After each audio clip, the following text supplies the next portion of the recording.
Shades of Euro 96 from that game at Newcastle. This is Juninho. It's a penalty. The foul by Sean Dyche. Chesterfield feel, as Dyche receives a card, that seconds ago they scored a legitimate third goal through Jonathan Howard, and now they face the prospect of being pegged back to 2-2. And Mercer dives over the ball.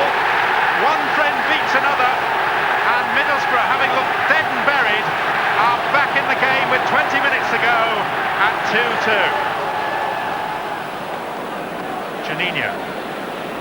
Emerson's available this time. It's still Juninho. Ravanelli. Oh, now a chance for Vickers. Came back off the underside of the bar. It's Festa. And for the first time in this dramatic topsy-turvy semi-final, Middlesbrough are in front. Still, Chesterfield have something left. This may fall to Hewitt. Jamie Hewitt has equalised for Chesterfield. What an extraordinary semi-final this is! Football is always a passion play, always a matter of opinions. It doesn't always dispense justice. The replay was the least Chesterfield deserved. But the golden moment had passed. And still Emerson. And Beck, no, he couldn't make it. Ravanelli might. Juninho's free on the edge of the penalty area. And so is Emerson! That seals it! Middlesbrough are through to the FA Cup final for the first time in their history. Yes, that's how they got here, and this is how these guys got here a short time ago. That's Jimmy Hill, of course, arriving for his punditry in due course. Alan Hansen will be coming by train.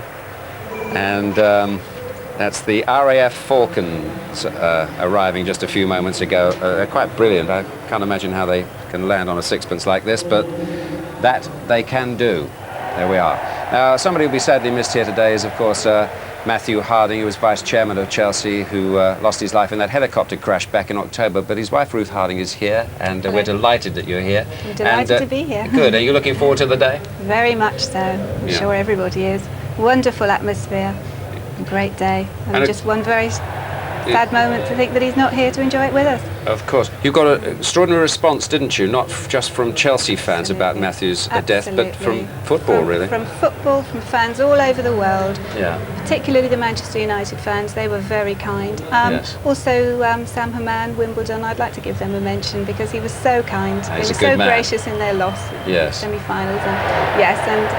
And everybody's been wonderful. You're patron of the club, aren't you? Yes. Right, and I know you're a big fan because you go to all the matches. I go to all matches, home and away.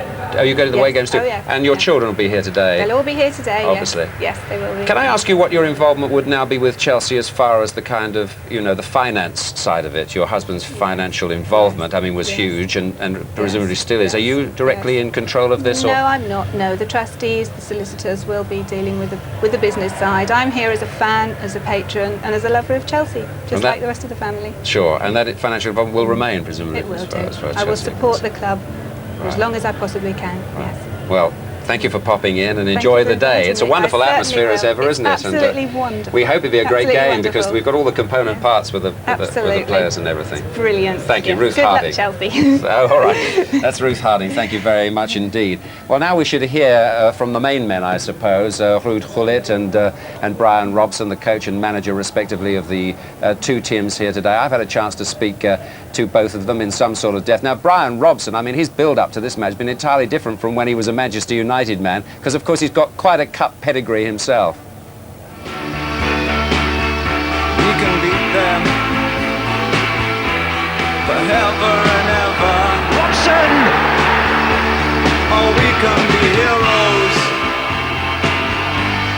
just for one day.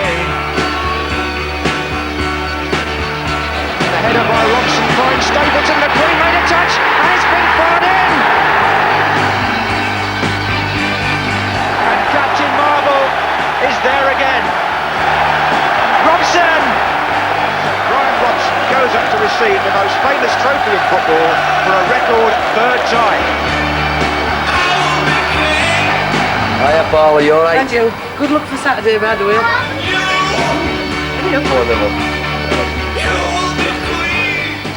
Thanks. Okay, So for Chelsea lads. Cheers.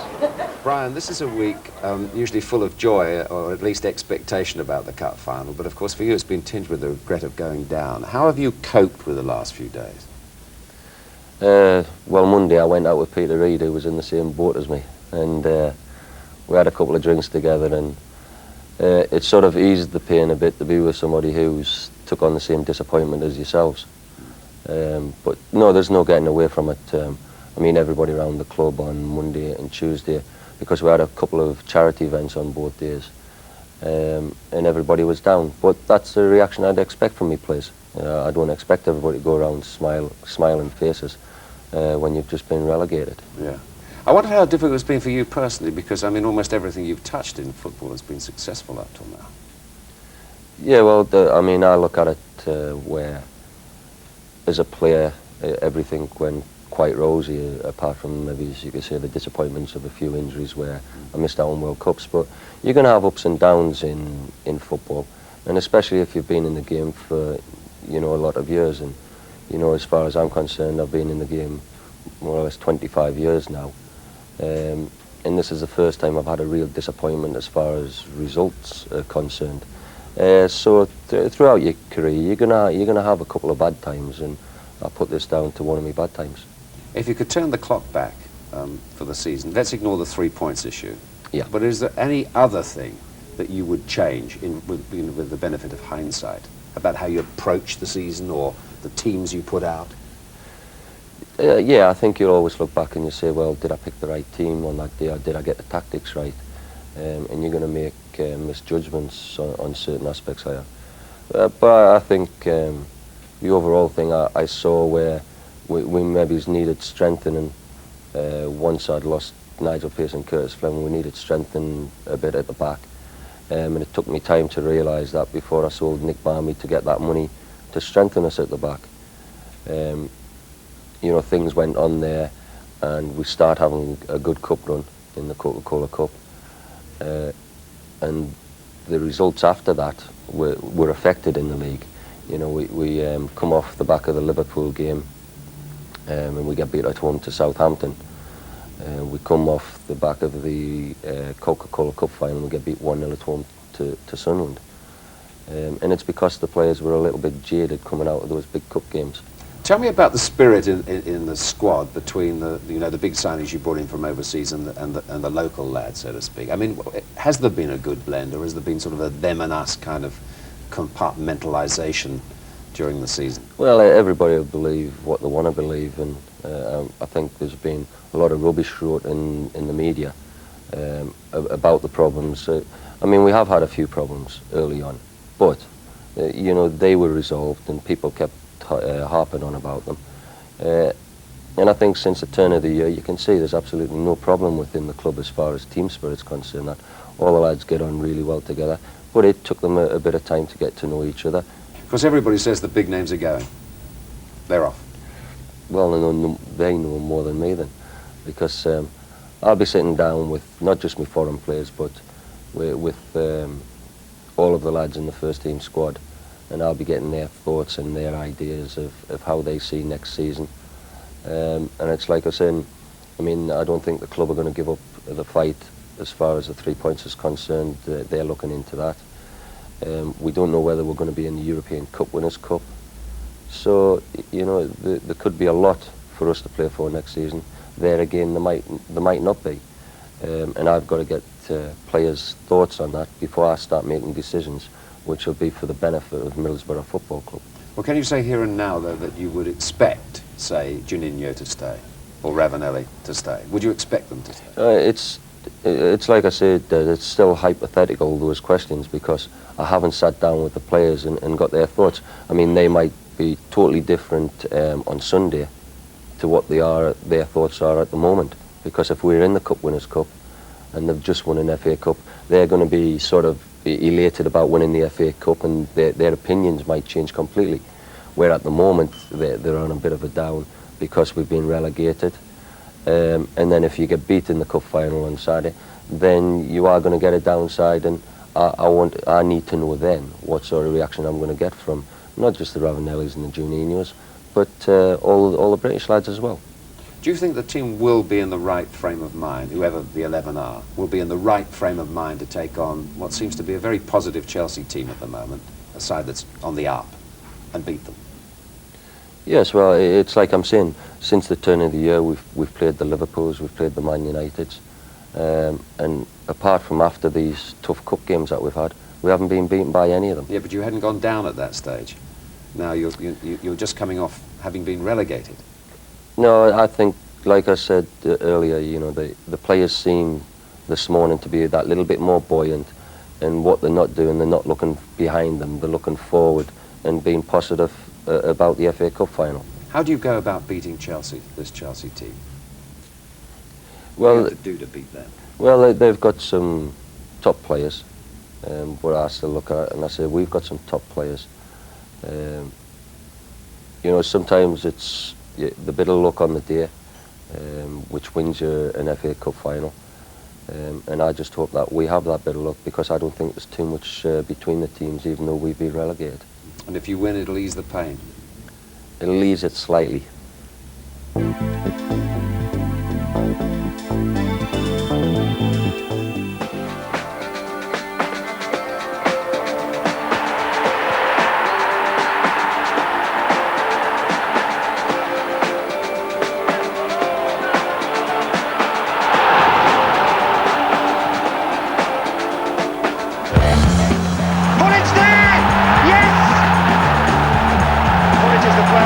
Chelsea, pull it!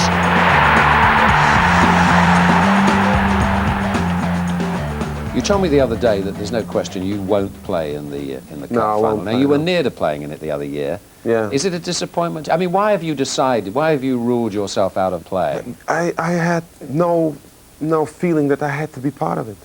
I think I've been there. I know what it is, and I didn't have that feeling that I had to do it. I think I'm still focused on what I'm doing now, and that's coaching. I think in this moment is the best thing I can do for the team. I think for me it's already an honor to be as a coach there. You lost your passion for playing? No, that not, but because I think I would have it if I wasn't the coach, because then I had nothing to do. Now I'm still in the group, I'm there on the pitch every day. I think that is the main difference. Mm-hmm. How do you feel about Middlesbrough going down? I mean, do you feel sorry for this club? No. Yeah. I feel because I don't think they deserve to go down. I think that if they can do it again this whole season, they will never be in that zone again. What difference does it make to your task on Saturday, though? The fact that they've gone down, do you think that... No, I mean, people are making you big favourites because of it, you know? Yeah, but that doesn't matter for me. For me, the most important thing is that I know what they're capable of, seeing them play. So I think I expect a team that is even more motivated than before.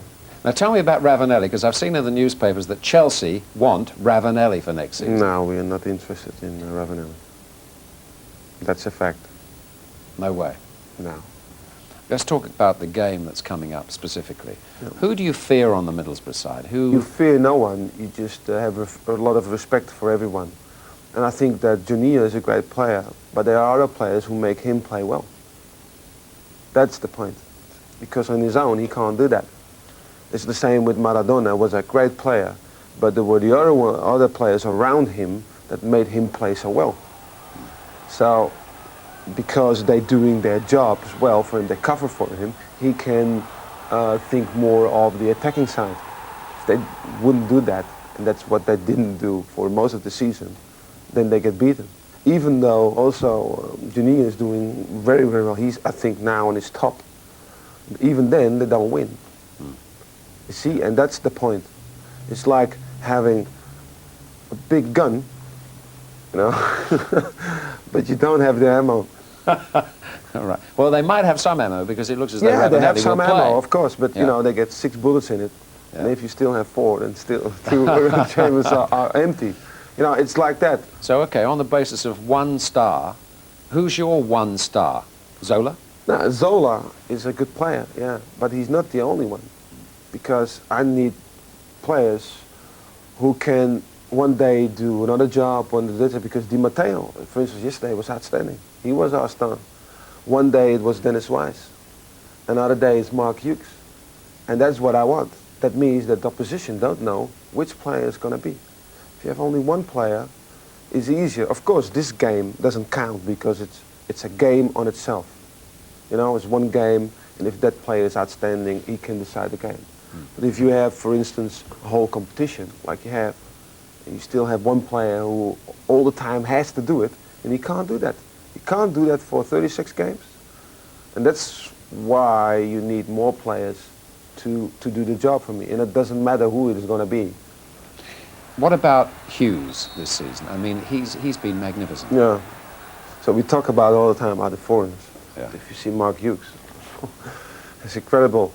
Were you much aware of Hughes and his ability before you came? You came? When I was with Milan, I suggested sometimes to someone to take him. He was, I think... For Milan? Yes, yeah. He was a player for Milan. Because if he played with Van Basten up front, it was outstanding because Van Basten, he could hold the ball, yeah. And then, you know, and Van Basten could do the other things. And now you see the same thing with Zola. Zola is a different kind of player than he is. But the thing is also that he doesn't miss one training. If you see him, you know, he looks like somebody of the Stone Age, you know. he's incredible. He's strong. Massive, strong. His legs are like this. It's incredible, and he never hurts himself. It's incredible. He can, I think, still 3-4 years. He can do whatever he likes to do. Of course, while he's been great for you, he's created a problem for you with Vialli, hasn't he? Yeah, but a luxury problem for me. It was a good problem. I wanted that problem because that means that if I have a difficulty to choose people, that means that my squad is so good. So what does that mean for him and for Chelsea, though, for Vialli? Yeah, yes. I want him to stay. Do you think he will? I don't know. It depends on him. Of course, he's proud. He has been lifting a lot of cups also. But I think I have to be honest with everyone. That means him, that means Di Matteo, also Dennis Wise. I had the same problem in the beginning with Dennis. Dennis was used to play even when he was average, because then he still was one of the best. But now I want something extra of you. And he didn't give me that in the beginning. So I put him off, someone else. And he was upset by it. Like, nobody did that ever to me, you know? Dennis Wise. Yeah. And then later on, we had a very good conversation with each other.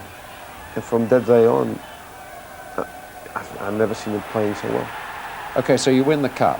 Obviously, you stay with Chelsea for the foreseeable future. But you lose the cup.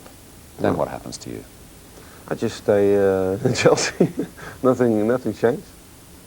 And if they can do it, then I will be happy.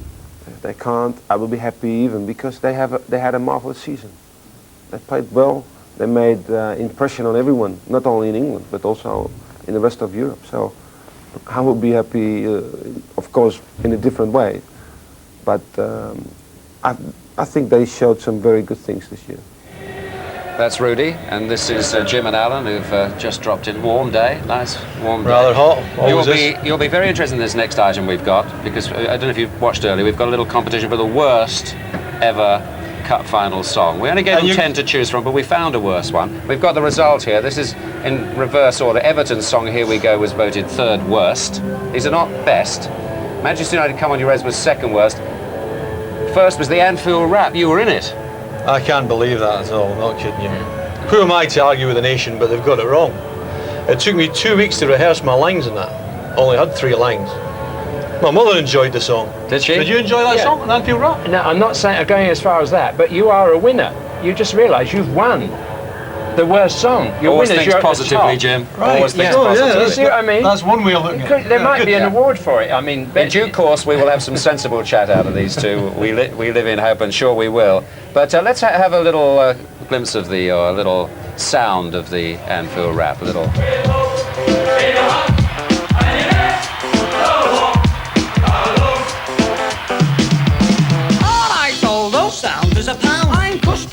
But there's nothing down. The rest of the lads ain't got it sussed. We'll have to learn them to talk like us. Well, I'm rapping now, I'm rapping for fun. I'm your goalie, the number one. You can take the mick, don't call me a clown. Any more lip and you're going down. Never saw you, Al? I hope the cup final's better than the song. So do we, so do we. Let's meet the teams, and we'll meet first the Chelsea team introduced by their captain, Dennis Wise.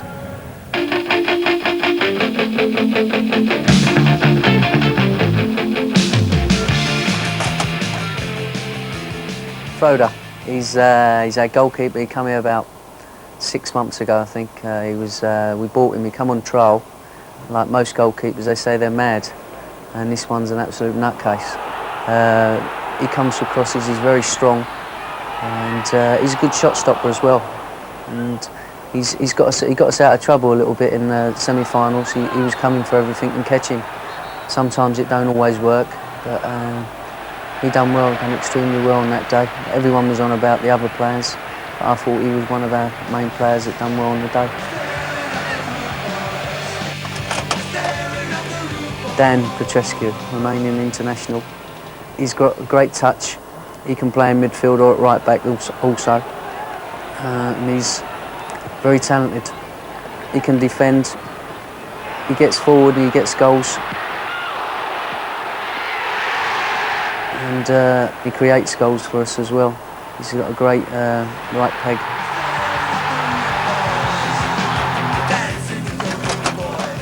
Scott Minto. Mintz. He's in love with himself, Mintz. He's one of those that looks in the mirror every day, and he loves himself. But he plays on the left side. He's done extremely well. He's got a few goals this year. I think he's got about 5 or 6 goals. Scott Minto's first goal for Chelsea. He's good at going forward. His strengths are going forward, and he creates a lot of chances for us.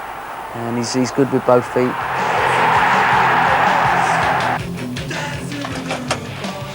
Frank Sinclair, he's not the brightest at the club, Frank. He thinks the capital of China is Hong Kong. And but if you asked him to run for a door, he would, because he probably wouldn't know how to open it. He's very strong, good in the air, and he's not a bad passer as well. He can play either side of the sweeper, and he's a good player to have in your team. Frank Leboeuf, French international. He plays sweeper, or he can play as a centre-half. And he's been a great buy for us this year. He's great in defence, and he reads the game very well. Excellent tackle. He can pass. His passing's unbelievable for a big fella at the back, and he's got a great touch. He's done extremely well this year. Steve Clark. He's my right-hand man, Clarkie. He's PFA rep, he's club captain, and he's my room partner. As he gets older, he gets better. He's a good passer.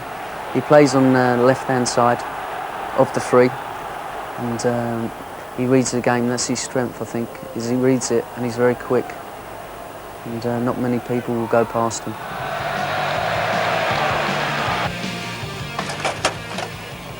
Eddie Newton. Eddie Newton got injured last year, and we missed him. We missed him a lot. He's a holding player, and he's never seen. And he's like points because he reads the game well, and he's very good on the ball also.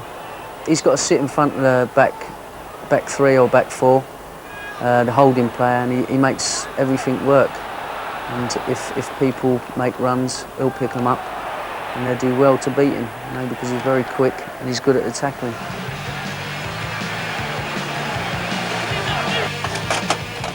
Roberto Di Matteo. He's the only man that could probably eat his starters, main course and dessert in one go. He has a habit who does that for some reason, I don't know why. He's come in and he's a quality player, simple as that. He gets forward, creates a lot of chances and scores goals. And that's what you want from an attacking midfield player. When I play with him, you know why he's playing for Italy, because of the qualities that he's got.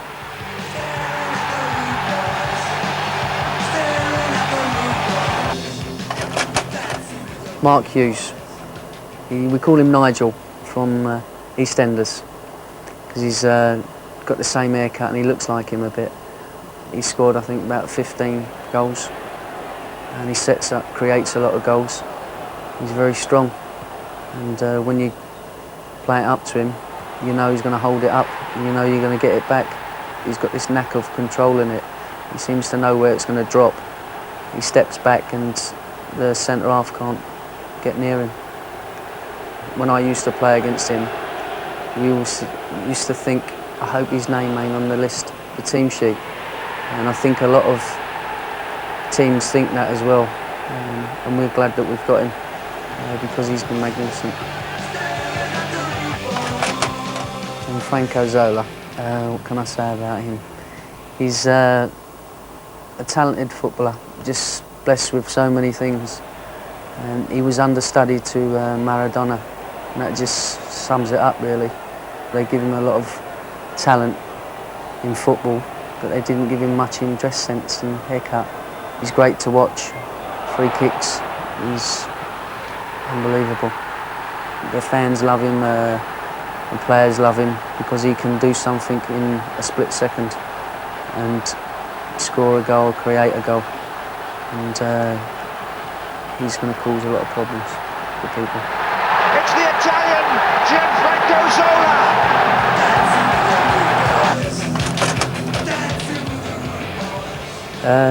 Dennis Wise, myself. He's a lovely person, wonderful player.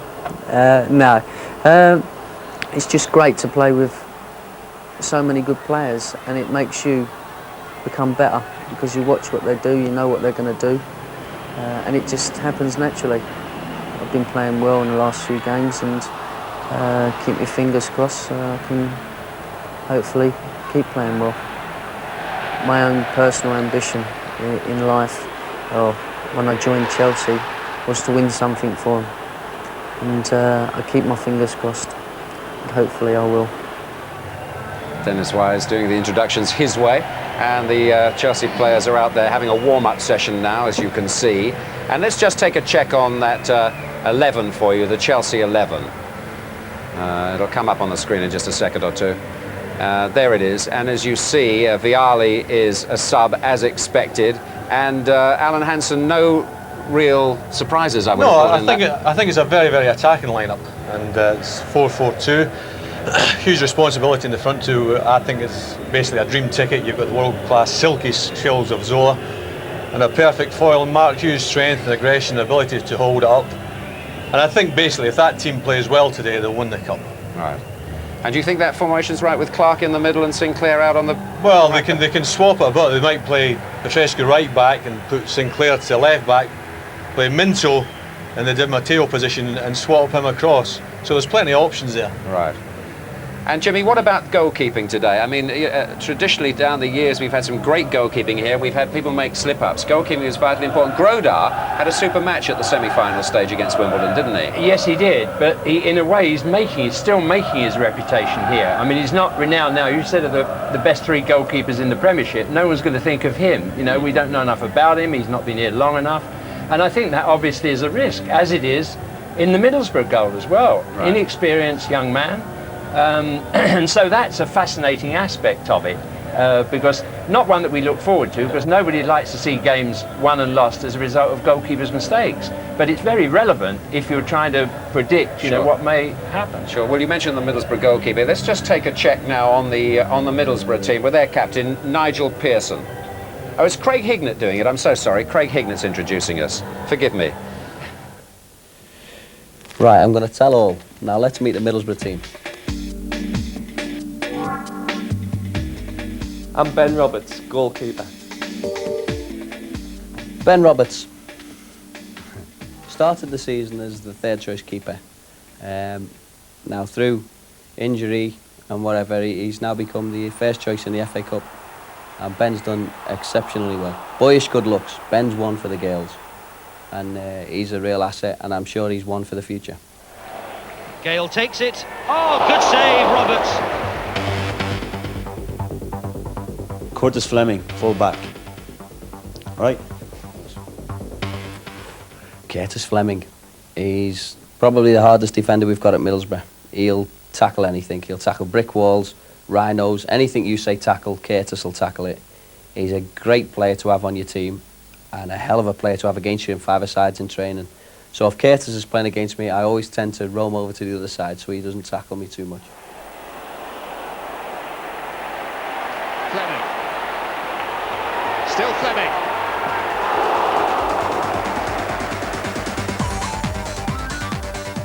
Clayton Blackmore, position, free agent, midfield, left back, right back, anywhere you like. Clayton Blackmore, known as Mumbles to his teammates, because whenever you see him, he's just mumbity bumbity bumbity bumbity bumbity bum. Pass, as Rob would say. And he goes on for about half an hour mumbling. Clayton's had a strange season. Clayton went on loan to Bristol City and done really well down there at Ashton Gate. Came back, played in the first team, and he's been somewhat of a regular ever since. Great passer of the ball, and he's a joy to play with. He's a real player's player. Blackmore with a shot, and a goal from Middlesbrough's forgotten man. Gianluca Festa, position defender. Or Uncle Festa, as the fans have called him. He's came in midway through the season when we needed a bit of a lift in defence. He's provided that. He's been solid as a rock. He's learnt English incredibly fast, and he's been a great acquisition. I think he's a black belt in karate or something, so none of the lads mix with him too well. Oh, now a chance for Vickers. Came back off the underside of the bar. It's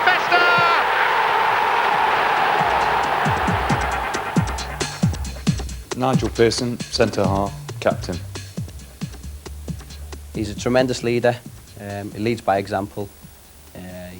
He goes through the games limping sometimes. He'll limp for 90 minutes in a couple of games, but he'll always get through games. Nigel's got a strange mixture between being the father figure of the team and being the biggest practical joker of the team. He's always a hard man with tickets in his hand. If he's got tickets for away games, complimentary tickets, he's very, very stern. Aggressive. Any spares? We always call him aggressive man with tickets in his hand. It's Beckham's cross. Cole! Oh, the defender who dived headed that out. Had to be pierced. Phil Stamp, position, midfield. You're jerking, aren't you?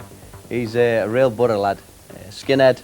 He's a big lad. We call him the big lad now, since Jamie Pollock left, because of his size. He's put on maybe a stone, but I think he looks well for it. He run all day. He'll tackle anything and he'll run over anything, as Dennis Irwin found out last Monday against Manchester United.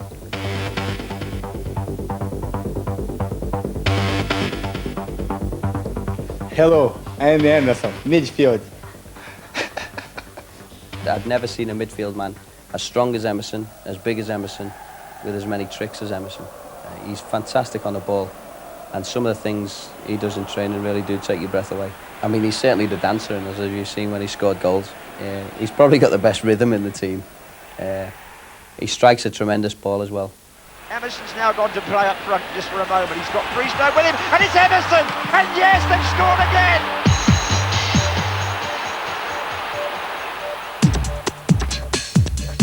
I'm Robbie Mustoe, I play in midfield and I'm from Oxfordshire. Robbie's statement is, style never goes out of fashion. I promised him I'd say that. I said it, Rob, I said it. So everything he wears, he thinks he's stylish and trendy. But Robbie is a real player's player. Robbie will run all day long. He's 100%, and he's been absolutely magnificent over 2 seasons. He's probably been our best player over 2 seasons. And when you consider what Juninho's done this season, that's saying a lot. Tenner, mate, all right? And fine support coming in from Robbie Mustoe, who might go all the way. And there's the cross. Oh, it's 3-1! Out of the ordinary or what? Hello, I'm Juninho, midfield. His real strengths are being called Juninho. He's absolutely frightening. He can do anything. He scores goals, runs past people, passes the ball, runs all day, and can create anything out of anything. I don't think he's got a bad word to say about anyone, and certainly the lads haven't got a bad word to say about him. He's an absolute genius. Juninho, away from Di Matteo and Wise. This is Mikael Beck. Juninho's arriving in the middle. Here he is! Started and finished by the little Brazilian.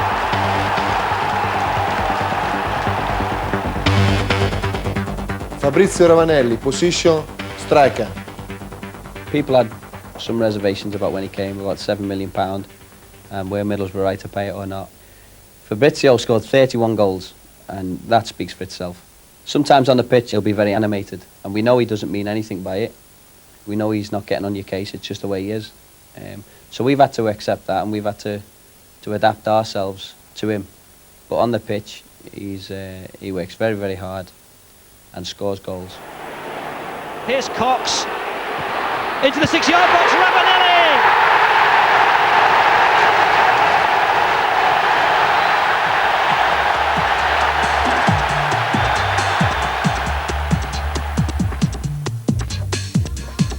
Craig Hignett, midfield.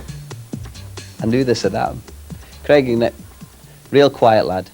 He sits in the corner, doesn't have a bad word to say about anyone. Real quiet, probably the gentleman of the team.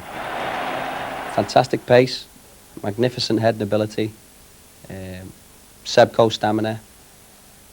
I've missed anything out? No, I think I'm just a team player.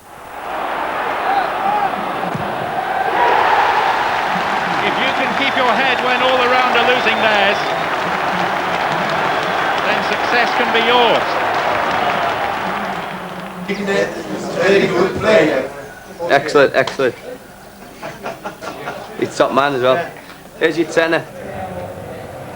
Well, that was Craig Hignett doing the honours, and there's a sea of red at one end of the of Wembley today. I've never quite seen almost everybody wearing the Middlesbrough shirt there. It's a fantastic sight, blue at the other end, of course, but you don't often see that many people wearing the colours at Wembley. It's absolutely fantastic sight. Great sight indeed. Let's just confirm for you then the Middlesbrough team. There it is, and I suppose perhaps the only surprise might... Well, first of all, Ravanelli plays, which is, if not good for Chelsea, it's good for the game, because people want to see him play. But Beck doesn't make the 11. Is that a bit of a surprise, Alan? No, I think he plays Ravanelli simply because his goal-scoring record. Yeah. Which is fantastic. Pearson been great for Middlesbrough since he came back into the side, so he gives it a little bit more solid. But again, it's the front two that you look at to win the game. Janino has been sensational. Let him turn and run it, you with the ball at your peril. And Ravanelli, although he might not be 100% fit, is definitely in there because his track record of goal scoring is second to none. Jimmy, you've got a bit of doubts about him being right for the match, haven't you? I surely have. I mean, if it was a pulled hamstring that he had, he's had leading to a back problem, I think. Well, I mean, afterwards it became a back problem. When we saw him walk off, it looked to me like a hamstring problem. Yeah. And then we were told it was a back problem. I would be extremely surprised if he lasts the whole 90 minutes. I think they're taking a chance. He's got no other matches after this at the end of the season. And I was just watching him stretch there, and it was interesting that the leg where he had the problem, he was only high kicking, what, 3/4 of the distance he was getting with the other leg. Mind you, and that's a little bit significant for me. The thing is, if the manager thinks he's that important to the side, then obviously you're going to take a chance with him. Yeah. Now, I'm just making a prediction. You know how Des loves us to make predictions. I'll be asking in due course. I don't think he will finish the game, Ravanelli. All right. Could be but wrong. I think he's pretty vital to them, because without him up front, they don't look as though they've got that kind of bite. His great strength is that when a ball comes into the six-yard box, he's going to be there every time, regardless if it's on the right-hand side or left-hand side, and that's why he scored so many goals. Looking forward to this game. Last season, we said Liverpool, Manchester United looked like a great cup final. We had great expectations then, I know. The difference then is both teams were adept at playing tight. You know, first 20 minutes they both played tight, and then they're scared that if they lose a goal, they're going to lose the game. This time, neither side is pretty good at playing tight. They're very, very good going forward. They've got all the talent in the world in the forward positions. Both teams have been shaky defensively. Jimmy mentioned the keepers. Yeah. Let's have an early goal, an open game, and a great cup. Wouldn't it be nice? People are building it as the big occasion for the little men, those two, Juninho and Zola. Which of them would you imagine might have the better day today, Jim? I think Zola will have the better day. But there's the man Beck who may get his chance. He gets into goal-scoring positions if he replaces Ravanelli. I'm trying to make a balanced argument, that the game is going to be very balanced, and that if he is there, he's been a goal misser. But he's been a guy who gets in goal-scoring positions, and sometimes your luck turns in that. So you never know. The game's not over if Ravanelli goes off. There's someone can come on and maybe make a name for himself. Another thing is, what do the respective managers do with Zola and Janino? Do you get a centre-back to go and pick up man for man? Did you get the nearest Well, man Leicester to pick did up? it with Juninho, didn't they? And literally the player involved wasn't too happy. He thought he was scoring a big game. I thought that was the most sporting thing I've ever heard. As a central defender, would Naive, you fancy, that was would you naive. fancy marking Juninho purely on account of your size as a central defender and the height that he is? But the interesting thing about the two of them is that for long spells they might drift out of the game, then bang, it's in. So they sort of lull you into a false sense of security. Then they drift out of the game, then bang, hit them. Who's going to win, Alan? I've got to go for Chelsea. Who's going to win, Jim? But as you've asked us this for a number of years now, always getting sick of me, aren't you? aggravatingly. Yeah. Well, it's not that, but I mean, if we said Chelsea and they won, nobody would remember it, right? If we said Middlesbrough and Chelsea run, then everybody would be up in the street to us next week and for the next 6 months saying, Where is this leading us? Where is this leading? It's leading them to the fact that if you make a prediction and you're right, nobody remembers. Nobody's going to win. Did you remember Alan was wrong at the semi-final? Yes, I've reminded him. Well, so have I. Yeah. We've reminded the whole world now. Who are you going for? We've got to go for Chelsea in the circumstances because I don't think Ravanelli is fit and that will affect them. Heads rule, but we're looking for a great match. We're all set now for this Littlewood-sponsored FA Cup final, and we'll join our commentary team of Trevor Brooking and first, John Motson. Thank you very much, Desmond, and good afternoon to all our friends in football on this anniversary occasion for the FA Cup. It's 125 years since the very first final. You may have seen our documentary last night recalling some of the great moments in the history of this wonderful competition. When the Wanderers and the Royal Engineers strolled out at Kennington Oval, they looked very different to this in 1872, and they couldn't have envisaged how this would grow into such a quintessential English event, and far less that one day it would go as continental as it is today. Middlesbrough certainly largely responsible for that. For these Borough supporters, the last 6 days must have seemed like a lifetime, but they will tell you that 121 years without a major trophy represents several lifetimes. Maybe Emerson can change all that.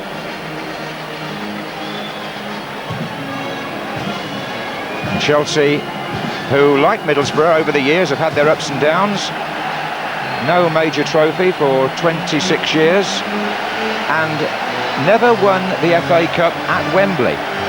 Their only victory in 1970 was achieved at Old Trafford in a replay. And as Land of Hope and Glory booms out, 23,500 supporters from each club allocated tickets, and they're in good voice.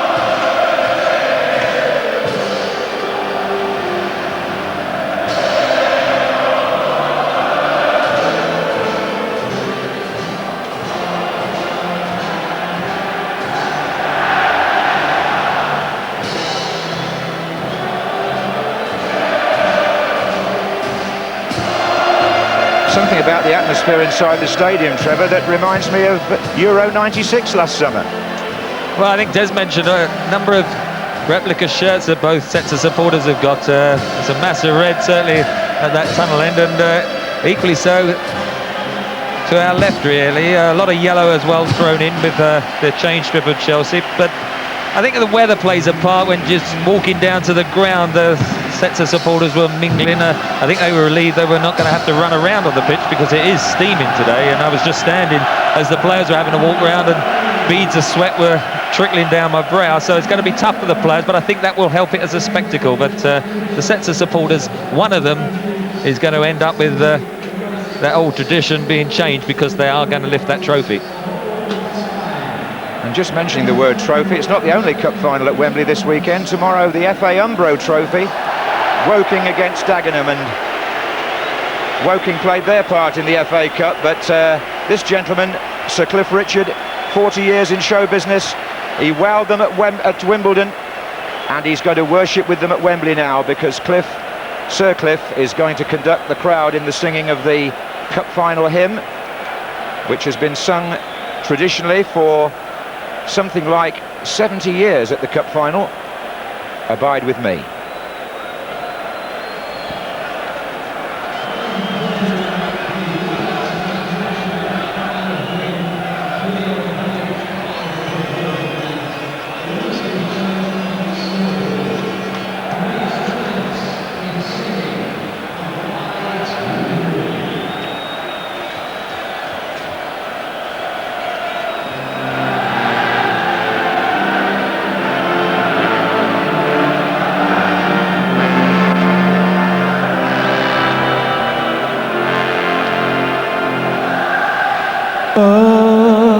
Abide with me, fast falls the eventide,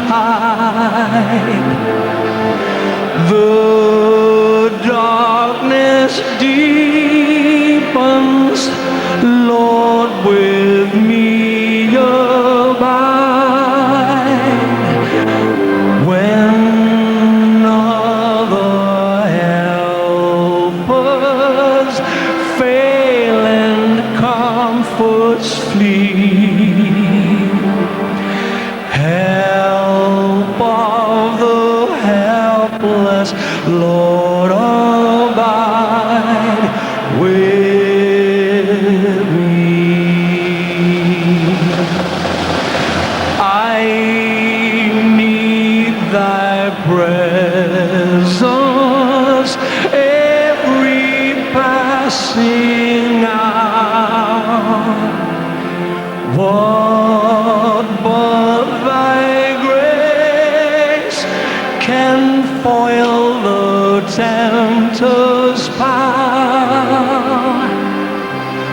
Who like thyself my guide and stay can be?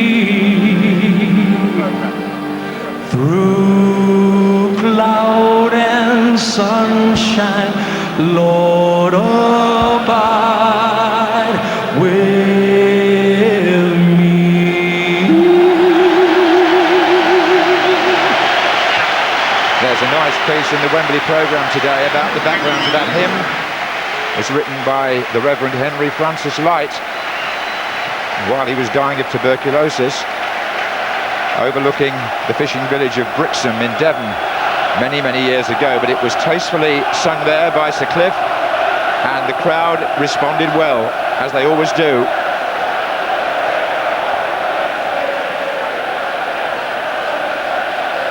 Well, he's a fairly versatile fellow, isn't he? But if it rained at Wimbledon when Sir Cliff was there last summer, it certainly isn't raining at Wembley. We're here in sweltering sunshine, everybody in shirt sleeves, and also, it would appear, in good spirits.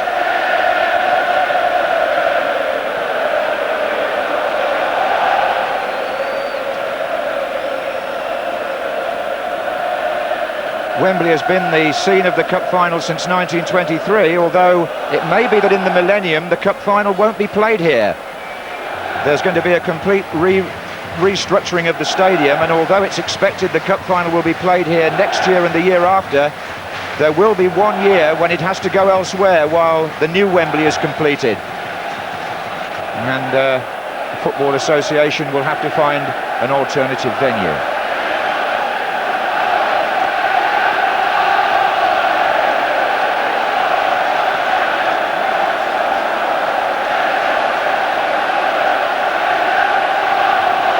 They've never been to an FA Cup final before, Middlesbrough. It's 3 years since Chelsea were here. Now the dignitaries in the Royal Box, many of whom you will readily recognise.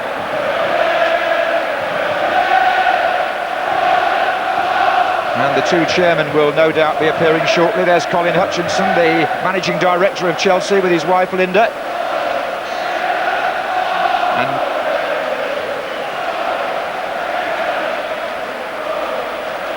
And the royal guests who will also be arriving are the Duke and Duchess of Kent, who will be presented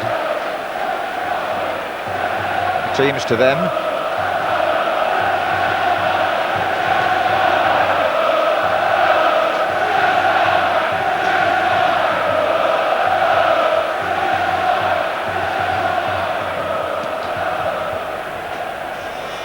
The sheer democracy of the FA Cup is what makes it such a compelling competition. It's not just about the two teams here on the day. That's just the tip of the iceberg, really. It's about all those who contributed in previous rounds.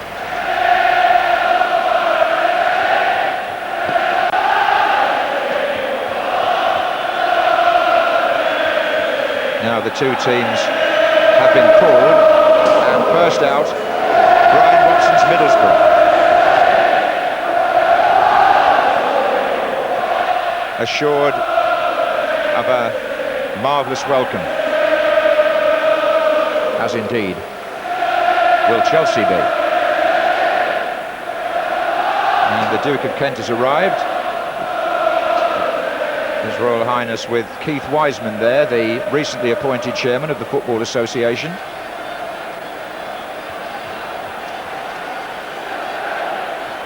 Well, there's a great sense of anticipation here, Trevor, after two disappointing finals. Are we going to be in today for the one that would match the occasion? Well, it's got a great setting for it. I think a bit of overnight rain, the pitch is perfect, but a bit spongy, be quite strength-sapping. You've got some great individuals, and I do believe the steamy weather will make it virtually impossible for anyone to man-mark a player. I think there will be space developed perhaps a bit earlier than we sometimes get it. So with so many gifted individuals who can be potential match winners, I do believe that we could very much get the entertaining 90-minute game that we all hope for. So Chelsea have made their way out of their dressing room, and a shake of the hands between Dennis Wise and Brian Robson. You normally do get a bit of conviviality down there at this stage. Players, certainly with the foreigners, I would think, there will be a few hello, how are yous, although both teams were out inspecting the pitch together. Here comes Ruud Gullit, the first overseas coach to lead a team out in the FA Cup final, which he's about to do. And both he and Brian Robson have played here in international football. They know the walk well.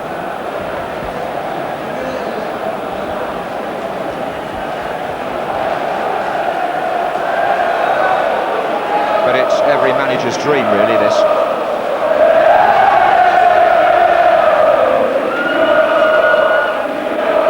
It's the Norwegian goalkeeper, who is new to this scene, and Leboeuf, the Frenchman.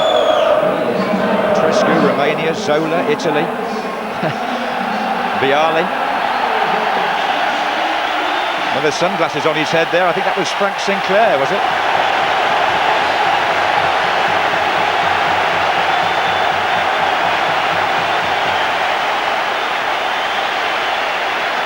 And now the welcome from Wembley.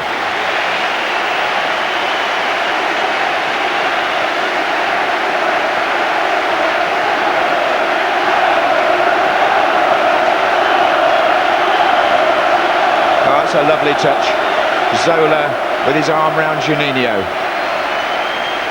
Soon they'll be at arm's length, and we shall see who's going to decorate this occasion the greater with his renowned skills.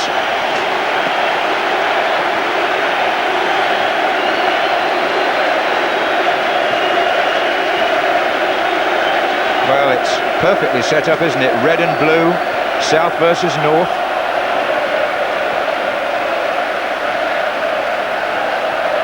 Flamboyant characters on both teams.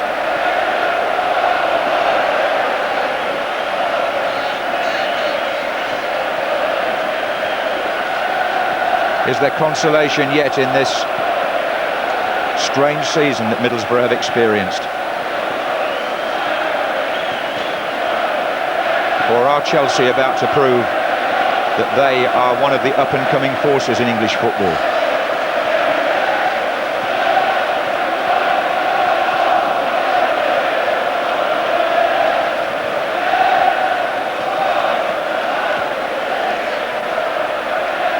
This part of the protocol carefully orchestrated by the Football Association as the dignitaries come out.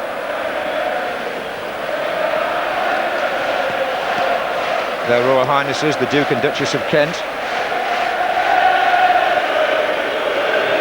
James Ross, the head of the Littlewoods organisation, is among the group. with the FA officials.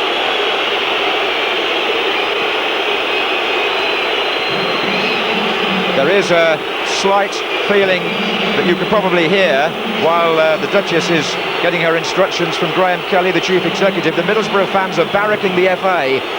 I suppose this is, well, I don't suppose, it's definitely to do with the deduction of the 3 points, which I hope doesn't spoil the occasion, but it's clearly on the minds of all those in red as we await the national anthem. Long live the Queen. Send her victorious, happy and glorious, long to reign over us. God save our Queen.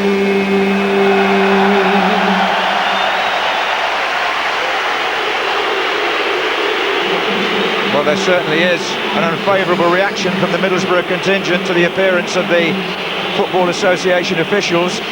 I suppose that this cup final was always going to be played under that fairly well publicised cloud, but at the moment Nigel Pearson is his smiling self as he introduces the Duke and Duchess to the Middlesbrough players. And one or two of them will need a little explanation, I think, and maybe interpretation. But there's young Phil Stamp, he looks very comfortable. Robbie Mustoe, these are the homegrown players. Curtis Fleming in there, and Clayton Blackmore. Juninho and Emerson, the Brazilian connection. A word for the little man.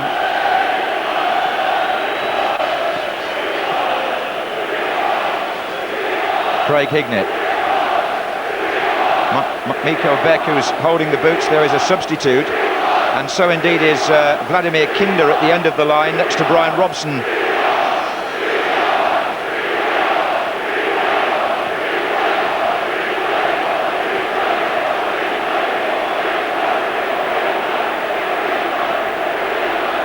Her Royal Highness being escorted by Graham Kelly to meet the Chelsea players. Dennis Wise, the captain, is already introducing the Duke to those further down the line. Chirpy character, Dennis Wise. He'll quite enjoy doing this. Vialli and Hullet standing next to each other. Haven't always seen eye to eye this season. And the officials today: Steve Lodge from Barnsley, the referee. David Crick from Surrey, his senior linesman. What a year it's been for Barnsley, promoted to the Premier League, and they've got the cup final referee. Second assistant referee is Dave Horlick from Aintree, Liverpool, and Peter Jones of Loughborough is the fourth official.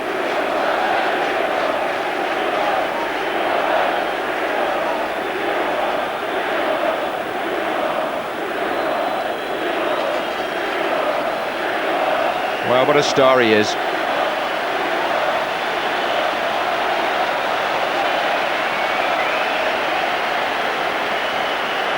And how gracefully the Duchess always carries out this ceremony. Takes a great personal interest in sport.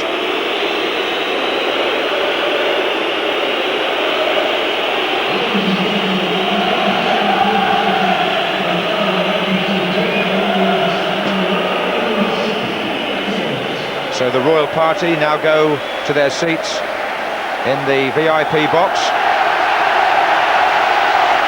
And as the fans signal the start of the real business, let's have a look once more at the team lineups. By my reckoning, only 9 Englishmen out of the 22 who start. That's a record. Chelsea have just 4, and 3 of them, Sinclair, Newton and the captain Wise, are survivors of the team beaten here by Manchester United 3 years ago. Minto is the other English-born player, Clark the other 1994 finalist. But Vialli, Myers and Hitchcock are the substitutes, and there's no place even on the bench for Craig Burley, Trevor. Yeah, probably a bit unlucky not to make certainly the squad in some way or other. But I think the key men, and we mentioned, of course, Zola and Hughes. Leboeuf at the back, I think, is an outstanding player. Will set up a lot of the play. They could all pass with quality. Di Matteo, Petrescu, also very important people going forward. And Dennis Wise, of course, the captain, who I think has also had an excellent season. Well, Middlesbrough have 5 Englishmen, and 2 of those, the goalkeeper Ben Roberts and number 20 Phil Stamp, are the youngest players in this final at the age of 21. Neither played in the Coca-Cola final here 6 weeks ago, but Ben Roberts did tell me before the match he played here once as a schoolboy.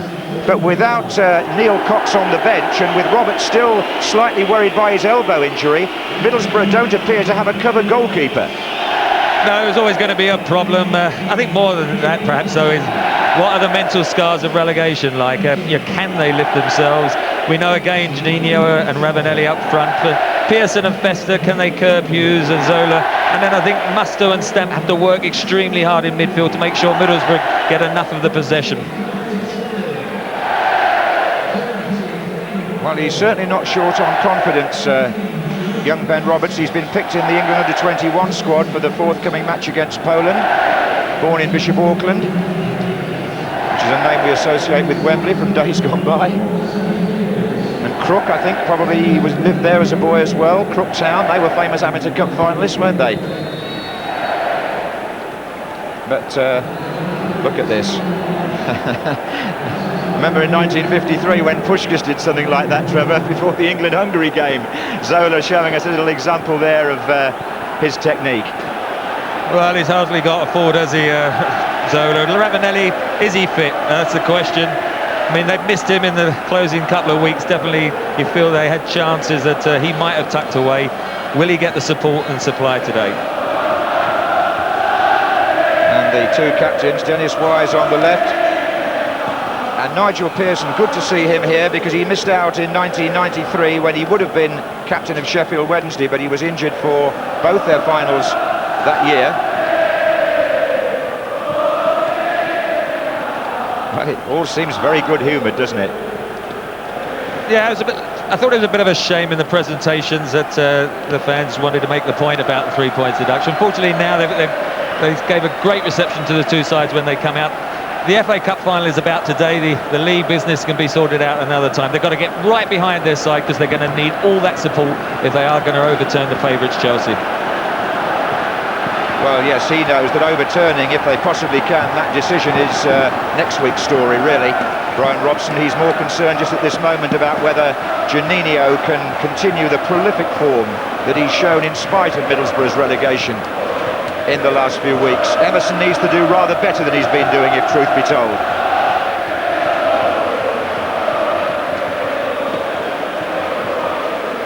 Now then, the Wembley Warhorse, Mark Hughes, bidding to become the first man this century to collect 4 FA Cup winners' medals.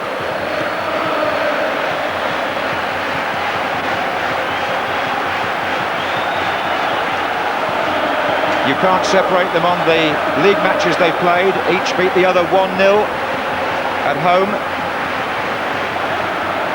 And Mr. Lodge with Middlesbrough playing from right to left in the first half starts the 1997 FA Cup final. And immediately it's clear that Curtis Fleming is playing on the left side for Middlesbrough at left back, and Clayton Blackmore seems to have started on the right. And there goes Juninho, being marked by Steve Clark.